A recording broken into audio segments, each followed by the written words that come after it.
नमस्कार दोस्तों, आप लोग का एक नई वीडियो में दोस्तों स्वागत है। मैं आप लोग के इस वीडियो में दोस्तों काफ़ी बवाल का एक गाना आप लोग के बीच में दोस्तों लेके आ गए हैं, जो कि जिद्दी बॉय चंदन भैया का दोस्तों एक वीडियो आप लोग के बीच में आ रहा है। मैं आप लोग को इस वीडियो में दोस्तों बताऊंगा सॉन्ग का टाइटल का क्या नाम रखा जाएगा और किस यूट्यूब चैनल के माध्यम पे दोस्तों इस गाने को रिलीज किया जाएगा। मैं आप लोग को इस वीडियो में सारा अपडेट दोस्तों देने वाला हूँ। उससे पहले आप लोग को बता दें, जितने भाई लोग इस वीडियो पे देख रहे हैं पहली बार, तो आप लोग इस वीडियो को ज़्यादा से ज़्यादा अपने दोस्तों में शेयर कीजिएगा, ताकि आप लोग के बीच में दोस्तों सॉन्ग का टाइटल का जो कि नाम रखा गया बहुत काफी कमाल का दोस्तों, जो कि सॉन्ग का दोस्तों टाइटल का नाम दिया गया था। सॉन्ग का टाइटल का दोस्तों जो कि नाम रखा गया है कोयरा न सबके भत्तार लगेला। जी हाँ दोस्त, सबसे अलग अंदाज और सबसे महंगा जो कि दोस्तों गाना जिद्दी बॉय चंदन और खुशबू राज की आवाज में दोस्तों फिर से जोरदार एक बार तहलका मचाने के लिए होने जा रहा था। जितने भाई लोग इस गाने को सुनना चाहते हैं तो आप लोग के बीच में डायरेक्ट वीडियो दोस्तों कल जिद्दी बॉय चंदन ऑफिशियल यूट्यूब चैनल के माध्यम से कल सुबह 7 बजे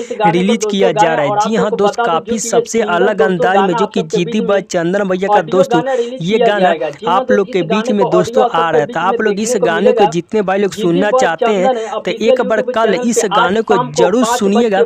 सुबह 7 बजे जिद्दी बॉय चंदन ऑफिशियल यूट्यूब चैनल के माध्यम से दोस्तों रिलीज कर दिया जाएगा। इसी तरह आप लोग अपडेट हमारे यूट्यूब चैनल पे देखना चाहते हैं तो आप लोग Kushwaha news Bhojpuri YouTube channel को सब्सक्राइब कीजिएगा, ताकि हर अपडेट आप सबको सबसे पहले देखने को दोस्तों मिलता रहेगा। मैं आप लोग के बीच में इसी तरह अपडेट लेके आता रहता हूँ। मैं आप लोग को मिलता हूँ नेक्स्ट वीडियो में, तब तक के लिए love you so much friend. जय अशोक सम्राट मौर्य।